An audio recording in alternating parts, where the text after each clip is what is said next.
जय श्री राधे राधा वल्लभ श्री हरिवंश। तो मैं आप सभी के लिए एक नई वीडियो लेके आया हूँ महाराज जी की, जिसको देख के आप भक्ति मार्ग में अगर आपकी कोई अड़चने आ रही हैं तो उसमें आपको सहायता मिलेगी। इस वीडियो को पूरा देखिए, आपको इस वीडियो से पूरी जानकारी मिलेगी भक्ति मार्ग की। तो कृपया इस वीडियो को पूरा देखिए, सब्सक्राइब करें, लाइक करें और कमेंट में राधे राधे जरूर लिखें। राधा वल्लभ श्री हरिवंश। जय जय श्री हरिवंश। मन मनुष्का मत प्राणा, भगवान ने कहा उद्धव जी से कि मैं गोपियों के लिए इसलिए विरह युक्त रहता हूं कि वो मन मनुष्का मत प्राणा मदर्थे त्यक्त दैहिका। भगवान में मन लगाना साधना है, लेकिन कृष्णमय मन हो जाना मन मनस का, कृष्णमय प्राण हो जाना, प्राण कृष्ण का चिंतन करते हुए जब मन निरंतर हर श्वास में, तो मत प्राणा हो जाता है, कृष्ण प्राणा हो जाता है।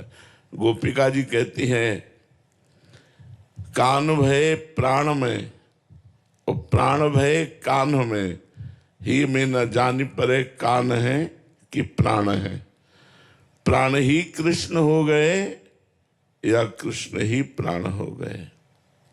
मन मनस्का मत प्राणा मदर्थे त्यक्त दैहिका, मेरे लिए समस्त देह के आचरण समर्पित करना, ये है भगवत प्राप्ति। भगवत प्राप्ति का स्वरूप क्या है? भगवान में मन हो जाना, भगवान में प्राण हो जाना और देह के समस्त आचरण समस्त विलास केवल भगवान के लिए। अब बोले इसका साधन क्या है? तो बोले संत। बिना संतों के ये बात नहीं हो सकती। अगर संत संग नहीं मिला तो मन मनस का मत प्राणा मदर्थे त्यक्त देहिका, ये स्थिति नहीं आ सकती। इसलिए कहा है तुलयाम लवे ना पिन्ना स्वर्गम ना अपुनर्भवम, भगवत संग संगस्य मर्त्यानाम किमुताशिषा। तुलना नहीं की जा सकती संत संग से, मोक्ष सुख की भी, स्वर्ग सुख की भी और मृत्युलोक के सुख की भी। अगर ये तीनों सुख मिला दिए जाए तो भी संत सुख के बराबर नहीं। जो भगवत प्रेमी महात्माओं का संग है उसके बराबर नहीं। तात स्वर्ग अपवर्ग सुख धरी तुला एक अंग, तूल न ताय सकल मिली जो सुख लव सत्संग। लव मात्र क्षण मात्र के सत्संग से जो हमें लाभ मिलता है और कहीं किसी से नहीं मिल सकता। संत का स्वभाव होता है सबका मंगल करना। जो पैसा चाहना, मान प्रतिष्ठा चाहना, भोग चाहना, यश कीर्ति चाहना, ऐसा जा ही ना चाहे कबो कछु। चाह जिसके अंदर मिट गई है वही संत है। चाह मिटी चिंता मिटी, मनुआ बेपरवाह, भगवत चिंतन परायण महापुरुष। फिकरी फारी फकनी करे ताको नाम फकीर। जिस फिकर माने होती चिंता, चिंता को ही मिट्टी में मिला दिया, कोई चिंता नहीं, कोई चाह नहीं। बोले संत सबका मंगल करते हैं। अगर वो गुस्सा हो जाए, साप दे दे तो भी तुम्हारा मंगल होगा, मंगल नहीं हो सकता। जैसे देवर्षि नारद जी गुस्सा हो गए नलकूबर मणिग्रीव के ऊपर, नंगे नहा रहे थे गंगा जी में, शराब भी पिए थे और अप्सराओं के साथ केली कर रहे थे। देवर्षि नारद जी ने देखा देवताओं में सर्वश्रेष्ठ कुबेर के पुत्र होकर मदिरा पान करके भगवती गंगा में ऐसे निर्वस्त्र स्नान करना, इनको दंड की जरूरत है। बहुत बड़े हैं, इनको कोई दंड दे नहीं सकता। कुबेर के पुत्र है, त्रिभुवन का खजाना कुबेर के पास है, धनाध्यक्ष कुबेर। अप्सराएं तो डर कर वस्त्र धारण करके चरणों में गिर पड़ी, पर वो नशे में उन्मत्त गर्भ में खड़े रहे। प्रणाम कर लेते तुरंत तो शायद बच जाते। देवर्षि नारद जी ने कहा तुम जड़वत वृक्ष की तरह दोनों खड़े रहे, ऐसी अपवित्र दशा में, मतलब मदिरा पिए, निर्वस्त्र, तुम्हें अहंकार है ना, तुम्हारे पिताजी कुबेर है, तुम्हें शाप देते हैं, जाओ दोनों वृक्ष बन जाओ। यमला अर्जुन, यमल माने होता जुड़वा, यमला अर्जुन के नाम से दोनों वृक्ष रूप में नलकूबर मणिग्रीव नंद बाबा के घर के सामने बने। लालजू को जब उखल में बांधा गया तो उखल सहित घसीट कर दोनों वृक्षों में फंसा दिया, मारा झटका, दोनों वृक्ष उखड़ गए और भगवान गोविंद का साक्षात्कार नलकूबर मणिग्रीव को हुआ। ऐसे हम वरदान कहे कि साफ कहे, मुनिन कर क्रोधो मुक्तिदातार। अगर कोई साधु महात्मा गुस्सा हो करके कुछ कह भी दे तो परिणाम उसका मंगल होगा, क्रिया मंगल होगी। अब अमंगल क्रिया कहां, कुबेर के पुत्र पेड़ बने खड़े हैं, लेकिन परिणाम मंगल होगा, भगवान की उनको प्राप्ति हुई। तो संत का संग सबका मंगल करता है। केवल इतनी ही बात नहीं, संतों में भगवान के भजन से ऐसी शक्ति आ जाती है कि उनका संस्पर्श जिसको हो गया उसको मालूम भी नहीं चलेगा और उसको भगवत प्राप्ति हो जाएगी। इतनी बड़ी महिमा है। संस्पर्श दो प्रकार से होता है।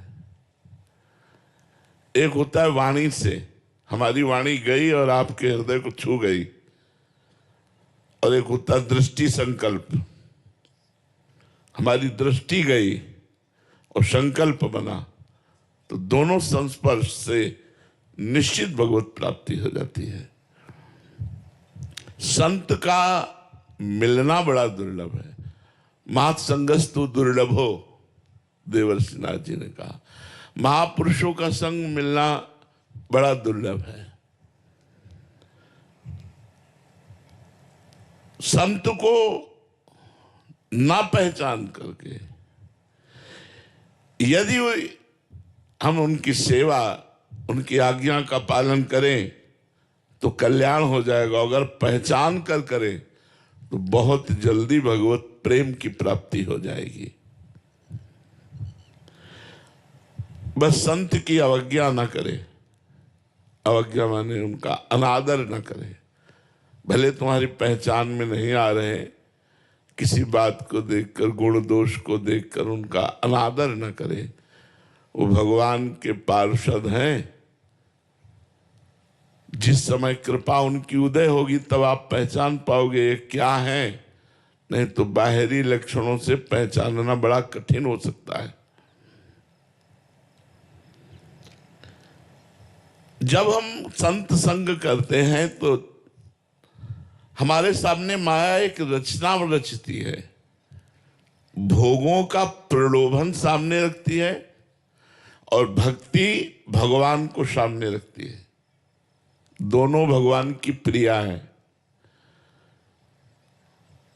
भक्ति प्रिय माधवा, मायापति मम माया दुरत्या।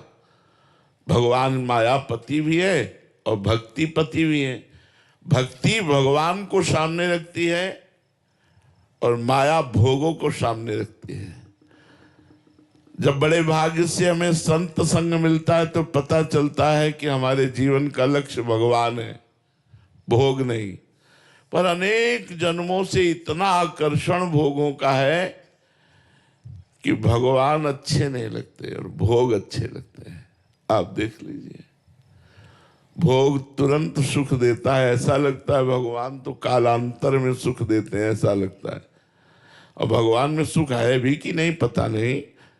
गुलाब जामुन में तो तुरंत सुख है, मुंह में डालो मीठा लगा, है नहीं। इतना भुलावा माया का है कि हम भक्ति मार्ग में चलने की कोशिश करते भी हैं तो हम भोगों को लेके,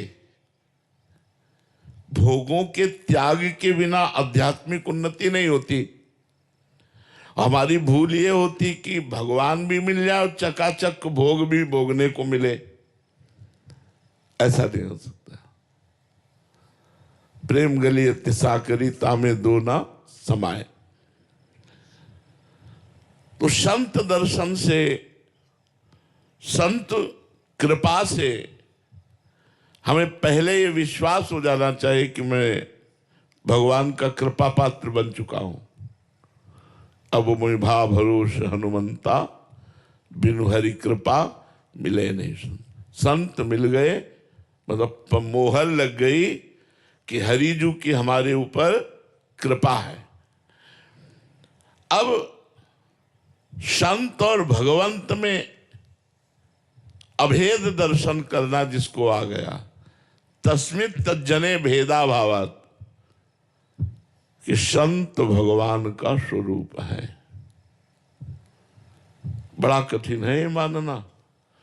भगवान जब सबरी जी को उपदेश कर रहे हैं नवधा भक्ति का, तो उसमें कह रहे हैं सातो समूह मोहि मैं जग देखा, मोते अधिक संत कर लेखा। सातवीं भक्ति है कि सब में समान भाव से भगवान को देखे, लेकिन भगवान कह रहे मेरे से भी अधिक बढ़कर के जो संतों को देखे वो सातवीं भक्ति को प्राप्त होता है। जो सप्तवीं आध्यात्मिक उन्नति है वो ये कि सब में भगवान को देखे लेकिन संतों को भगवान से भी अधिक देखे। हम कह रहे हैं चलो इतना ना सही, भगवान के बराबर, भगवान से अधिक ना देखे तो भगवान के बराबर कि भगवान है, चलो इतना भी ना सही तो ये भगवान के हैं। इतना तो हम मान ही सकते हैं यार कि ये भगवान के जन हैं। तो जैसे हम भगवान की हर वस्तु का आदर करते हैं, प्रसाद है, प्रसादी वस्त्र है, फूल है, माला है, तुलसी है, चरणामृत है, आदर भगवान का, ऐसे हम संत का यदि आदर करें, उनका अनादर ना करें तो हमारा लोक परलोक दोनों बन जाए, दोनों मंगल हो जाए।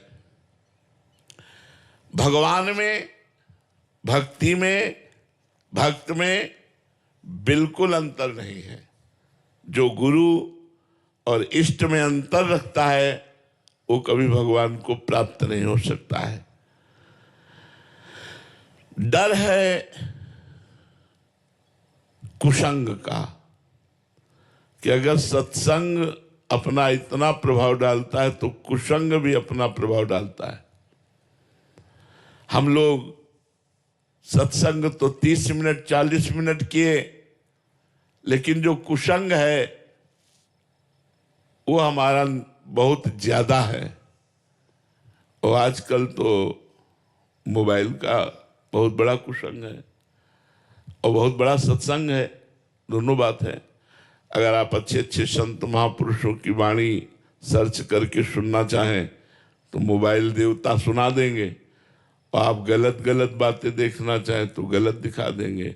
हमारा मन ज्यादा गलत देखना, गलत सुनना पसंद करता है क्योंकि बहुत जन्मों से माया में लगा रहा है। व्यक्ति का कुसंग, मोबाइल का कुसंग, अगर हम अंदर से समझ करके अपने को बचा ले जाएं तो संत संग का लाभ प्राप्त हो। संत संग किया और लाभ नहीं मिला, या तो वो संत नहीं है जिनका संग किया, और या फिर आपके जीवन में कुसंग है, बाहरी कुसंग, आंतरिक कुसंग। दोनों कुसंगों का यदि त्याग कर दे तो संत संग से लौकिक पारलौकिक दोनों सिद्धियां प्राप्त हो जाती है, लौकिक भी और पारलौकिक भी प्राप्त हो जाती है। संतों को कल्पतरु कहा गया है। देखो, जब दशरथ जी को लगा कि वृद्धावस्था आ गई, कोई संतान नहीं हुई, तो उन्होंने वशिष्ठ जी के चरणों में निवेदन किया। वशिष्ठ जी ने एक महान तपस्वी श्रृंगी ऋषि का स्मरण किया, और श्रृंगी ऋषि आए और दशरथ जी की कामना पूर्ण हुई। भगवान राम, लक्ष्मण, भरत, शत्रुघ्न जी का चारों का प्रादुर्भाव हुआ, पुत्रष्टि। आज तक इतिहास साक्षी है, लौकिक और पारलौकिक दोनों मंगल कामनाएं किसी की भी पूर्ण हुई हैं तो संतों से पूर्ण हुई है। बहुत बहुत धन्यवाद आप सभी भक्तों का इस वीडियो को पूरा देखने में। देखा आपने, इसके लिए आपका धन्यवाद करता हूँ मैं। आप सभी को मैं एक बात और बताना चाहता हूँ, क्योंकि अब हमारा श्रावण मास शुरू हो चुका है। भगवान शिव जी की जो है, हम सोमवार से यथासंभव जितना हो सके उतनी उनके अवतारों की कथा सुनेंगे। वैसे तो उनके 19 अवतार हैं, तो उन 19 अवतारों में से भगवान की कृपा होगी तो हम उतने अवतारों की कथा सुनेंगे। तो कृपया करके उस वीडियो को भी देखिए। आने वाले सोमवार को आपको पहली वीडियो मिलेगी। राधा वल्लभ श्री हरिवंश। जय जय श्री राधे।